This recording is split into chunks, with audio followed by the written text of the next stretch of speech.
La République française est plus forte que TikTok, a récemment affirmé le ministre de l'Éducation nationale, signe que le réseau social chinois inspire une certaine méfiance à l'égard du gouvernement ou même des services de renseignement, même si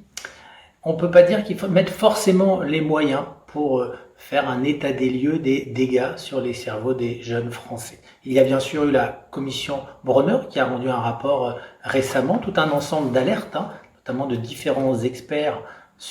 en la matière, mais là, la Fondation Jean Jaurès et la Fondation Reboot ont commandé à l'IFOP une enquête visant à mesurer en fait, le degré de porosité des jeunes à l'égard de tout un ensemble de contre-vérités scientifiques, de tout un ensemble de données qui montrent aussi une rupture avec le consensus médiatique sur différents sujets, et puis aussi des croyances irrationnelles, infondées scientifiquement.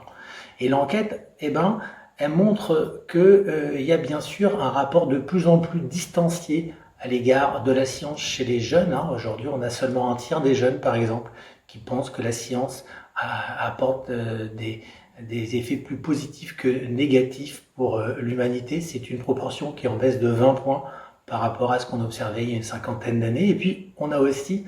en fait, le sentiment qu'il y a une sécession d'une grande partie de la jeunesse à l'égard de tout ce qui constitue pourtant un certain consensus scientifique et médiatique.